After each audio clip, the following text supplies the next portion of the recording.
Bonjour à tous, bonjour aux nouveaux, ceux qui n'ont peut-être pas eu la chance de voir mes vidéos précédentes sur ma page Facebook ou sur YouTube. Je vous invite à me suivre. Mais pour ceux qui me connaissent déjà, bienvenue, puis je suis contente de vous revoir.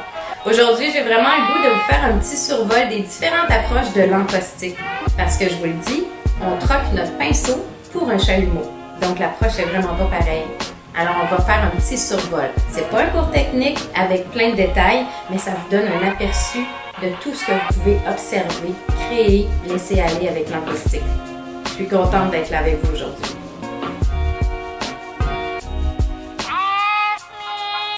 Première étape avec l'encaustique, ce qu'on va comprendre, c'est que les blocs de cire doivent être fondus. Puis pour ce faire, on utilise, dans mon cas, je vous donne l'exemple de plaques chauffantes avec des contenants métalliques. Je mets mes cubes d'encaustique dans un contenant que je fais fondre sur ma plaque chauffante.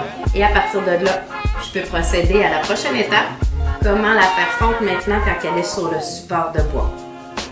Lorsque nos couleurs sont toutes fondues, on a un inventaire intéressant et on a le goût de se lancer sur notre réalisation d'œuvre. Là, il y a beaucoup de choix qui s'offrent à nous. Je vous le dis, je vous le répète et je vous donne simplement un court aperçu aujourd'hui. Il y a différents supports. Ici, j'en ai préparé un blanc. On a aussi les supports qui sont toujours de bois, mais on peut les teindre ou on peut les garder au bois naturel. À partir de là, je dois la faire fondre, oui, sur ma plaque, mais par la suite, je dois l'appliquer sur mon support et je veux la faire bouger, cette couleur-là. Je vous montre ça à l'instant.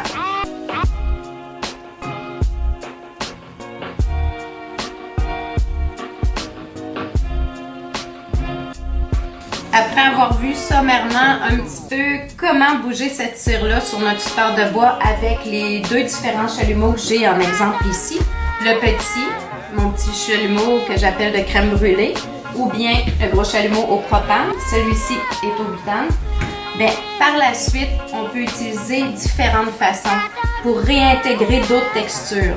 Si on fait un survol sur la table, on peut voir que dans cet exemple-là, on a du tissu qui a été intégré. On peut venir rajouter des bouts de tissu.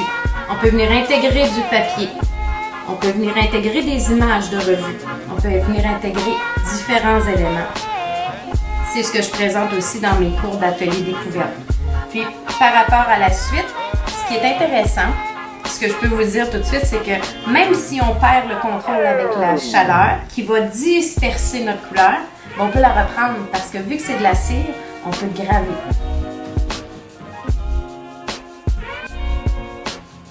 Je vous arrête ça là, mais je sais que ça pique peut-être votre curiosité. Il y a peut-être des outils que vous voyez sur la table que je n'ai pas expliqué pourquoi et comment ça c'est là. Mais continuez à me suivre puis vous allez peut-être découvrir tout ce merveilleux monde qu'offre l'encaustique. Au plaisir de vous voir bientôt.